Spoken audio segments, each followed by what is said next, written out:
Hey everybody, welcome to my Eurovision 2021 review reaction video, and today I'm going to be looking at Greece. I don't know if I do really like this song. A bit at the beginning, yes, obviously cheesy, but it does give context to the song. That is so much more better because so much more better? Is that English? So much better. The moment, alright, and actually sometimes songs at Eurovision are saved in that last minute. How am I going to kind of do a kind of top 10 predicting who's going to get out of semi-final one? It's going to be an absolute bloodbath. Good morning from Milan, Italy. So it is morning, so I am currently sipping a cup of coffee, and I'm starting to realise that if I don't start doing these review reaction videos in quick succession, it's going to get to Eurovision in May, and I'm not going to have got through them all. So what I'm going to do this morning is I'm going to try and go through as many as I can. And so today what I'm going to do is I'm going to look at Greece. So Greece has sent back Stefania, which I'm really glad they have. Stefania was, I'm hoping I'm saying it right, was the entry that Greece sent last year. Obviously Eurovision didn't happen last year. Supergirl was the song that she had last year, which I really liked. And Greece, I just had felt just for a few years had been in a bit of a slump. So I was reminding myself earlier what that slump was, just in case I wasn't talking absolute rubbish. So yeah, so we had 2000. So okay, let's go to 2000. Okay, let's go to 2014. Freaky Fortune, Rizzy Kid, Rise Up. Love the song. It just underperformed on the night. It was a really good song. Rizzy Kid is from the UK, so that was great. Well, he lives in the UK. I think they had the trampolines, if anyone can remember that. By the end of that song, particularly Rizzy Kid, I do remember, I think he jumped a bit too enthusiastically because he ran out of breath, and I just remember the vocals right at the end of that song. I was like, kind of catch my breath. Yeah, I think they just went a bit too far at the end of that song. Oh, Maria, One Last Breath. I really liked that song, and I remember seeing some kind of interviews afterwards where she was really upset with her results. She felt that she let Greece down. I don't know what the disconnect was with that song in the end. Yes, it qualified for the final. It just didn't do as well. Like, her vocals were insane. The staging was insane. She looked great. The song was strong. It just underperformed. And I remember reading some stuff that she did, and she said that she felt she let her country down as the results were coming through. She didn't quite understand them. I think her and her team had like really high hopes that would finish really strongly, top 10 easily. And it just, yeah, it kind of slumped. Then we had Argo, Utopian Land. I didn't mind this song, but I do remember when it got selected. We're quite used to Greece sending really strong competitive songs. And I just remember listening to it being like, this is interesting in the sense of, it sounds very Greek, which is great. But I was like, this isn't competitive. And I did think, oh, this might not qualify. And regrettably, it didn't for Greece. And then because of that, there was that whole thing with Demi getting kind of a really successful Greek artist, getting really good songwriters. And this is really controversial. So I remember listening to the songs of Demi and I was like, I'm not that impressed. And then This Is Love, which I just thought was, particularly the songwriter, it was that Greek guy who's written some fantastic Eurovision songs, particularly for Sergei in Russia. Like, I think Sergei would have turned down this song. This Is Love, it just was a bit meh. And like, Demi is a great performer, and she is really successful in Greece, and rightfully so. But there was issues obviously with the vocals. This is love. Like, it was a really hard note to hit, and obviously if you were a Eurovision fan and you were following the dress rehearsals, she did really struggle. And in the end, I think what they did is they got a backing singer to kind of sing that high note with her just to support her. Anyway, that song didn't do very well, but that for that year wasn't particularly one of my favourites. And I was out in London watching that final, and that was the year of Lucy Jones for the UK, which I quite liked. And yeah, I was out in London, and I remember having a very heated conversation with a Greek guy about their entry. Greek people are very kind of, they get behind their entry regardless of what the song is. And I was, yeah, I just made a few comments. They weren't bad ones, but evidently was interpreted to be very bad. A demi fan from Greece. And then, okay, then we've got the Iana Terzi. Now, this one is a strange one, right? This song was internally selected. It was a Greek ethnic slow tempo, but it wasn't really slow tempo by the end because you had all those kind of ethnic instruments. Now this song was loved in Greece. Again, in London, I went to a preview party and a lot of the songs, well, all the songs were played, and like in this preview party there were a lot of Greek people there that were really passionate about this song, and generally the Eurovision fans really got behind it. And my very, very, very close friend, who also is a Eurovision fan to this day, I don't think has gotten over the fact that this did not qualify. I don't know, again, what happened with this song. Like, look, what? I mean, there's a lot to be said apparently for the staging. Like, if you watch the video, it's really dark, it's really moody, and it really fits. I can't remember exactly what because it's in Greek. So the lyrics, I think, were about kind of being Greek, and it had sentimental meaning for Greek people. I think that message was lost on the staging, and if you don't speak Greek, you won't really understand what it was. And I do remember a lot of drama about the dress rehearsals, because I think that Greece were given an extra rehearsal because they just were not happy with the staging. And I think it turned out to be what was the downfall. It was a high impact song, and it could have been staged a lot better. I just didn't think that they staged it particularly well that year. That's not me dissing her or that song. That song is very good. And I just remember being in absolute shock when it didn't qualify, because, yeah, amongst a lot of Eurovision fans, that was a big favourite. And then I think Greece were just like, oh my goodness, what do we have to do? So then they gave us Katerina Duska, which I think she's American or Canadian, because when I saw her in interviews, she didn't speak English as a second language. And that was kind of more kind of like indie popish, very much kind of, oh goodness me. I can think of UK acts that sounded very similar to this, that are kind of cool, respectable. And what was her song again? Better Love.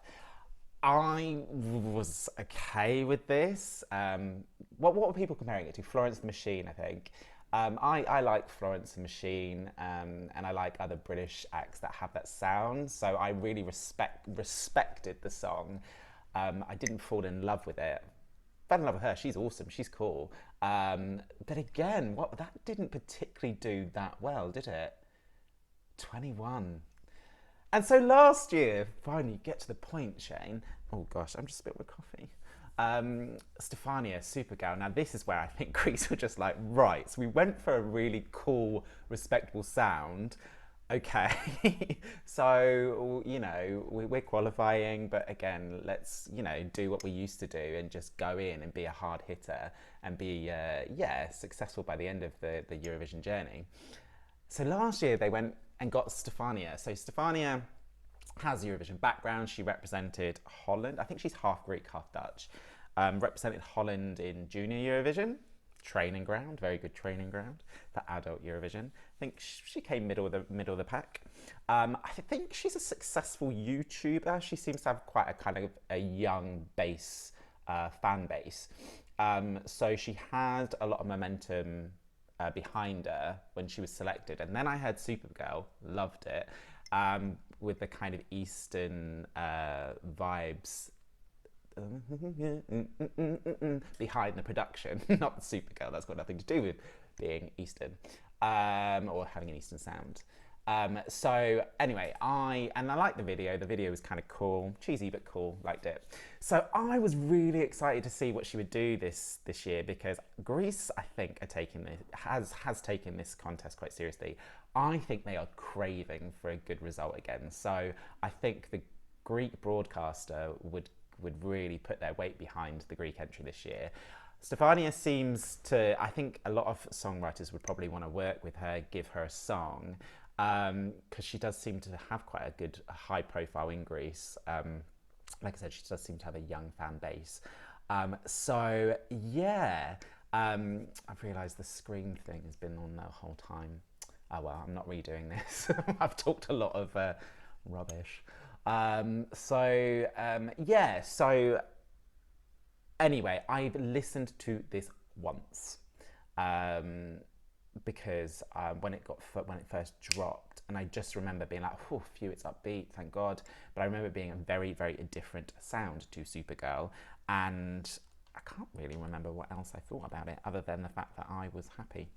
I haven't heard this for a few weeks, so I know it's called Last Dance.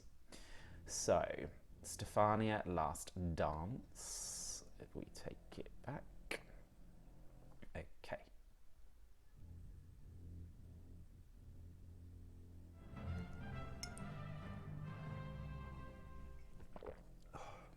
I need coffee this morning. I'm so tired.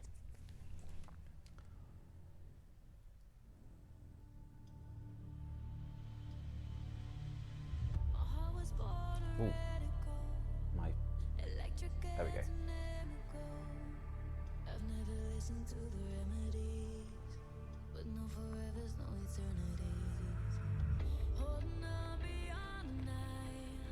I don't think I've seen the video. I think I saw a YouTube video of just the audio.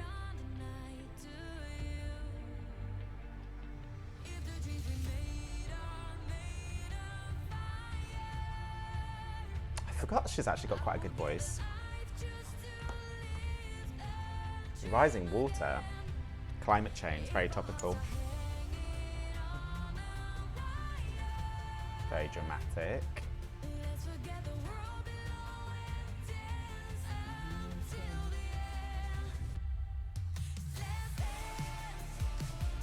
That's it. I remember. Disco's back in. Dua Lipa, Kylie Minogue, releasing songs with a kind of 80s vibe behind it. So very clever. It's a Greek mythical creature, isn't it? I don't know the name of it.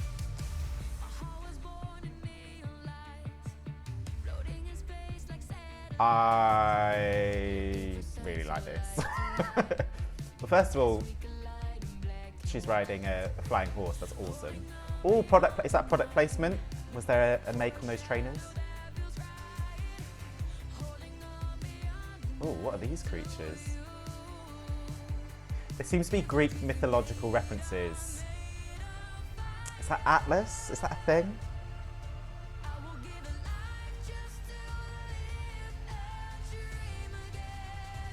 She's obviously a dancer. Very good posture. Oh, I love this. The sound is very on trend, on brand at the moment.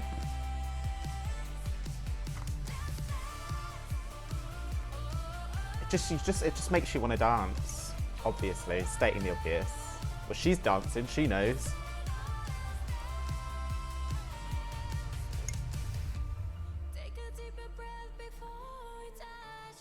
I love songs where just before they hit the last chorus, they go down, so you're just waiting.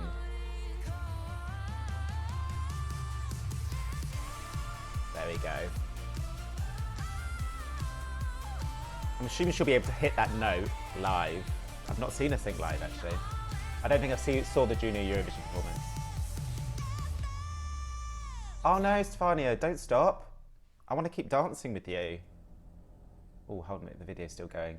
Maybe there'll be other Greek myths. Oh, I don't understand, there's no more water. Oh, I'm a bit confused. Okay. So next time I'm at a crossroads, what I'm going to do is I'm going to stop and create a whole Greek myth fantasy in my head as I wait for it to go green. I don't understand that. I've obviously missed something there. Oh, so good. I was a big fan of Supergirl, as I have said and I've testified to. I remember on listening to that first liking it, and then on the second or third liking it. And then last year, other songs, upbeat songs, came through. And I still liked Supergirl, but I didn't know whether it was as competitive as things like Cleopatra from Azerbaijan. But this is very, very good. I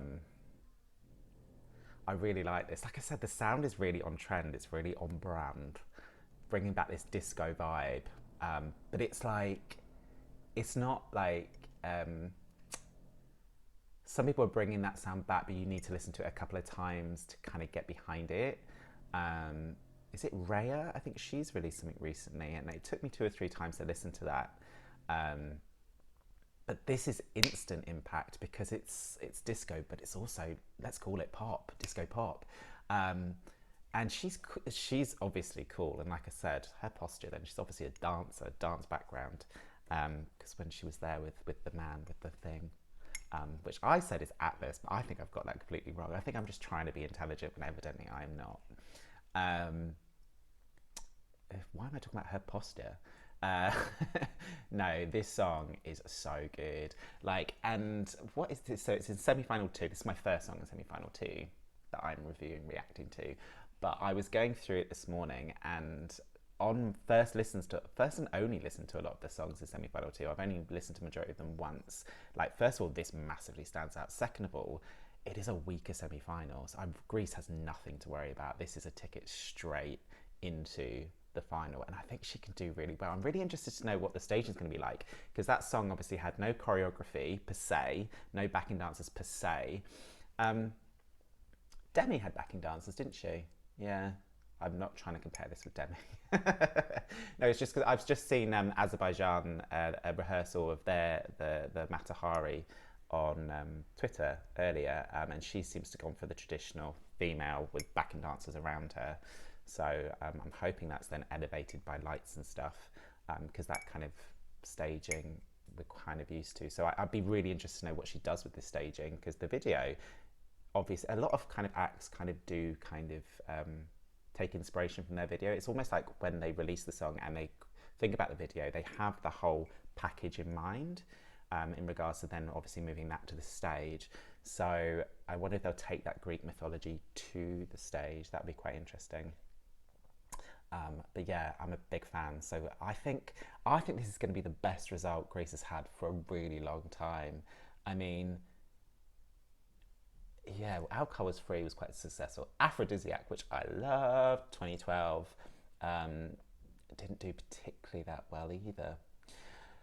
Yeah, interesting. Well done, Greece. I am going to download this straight away.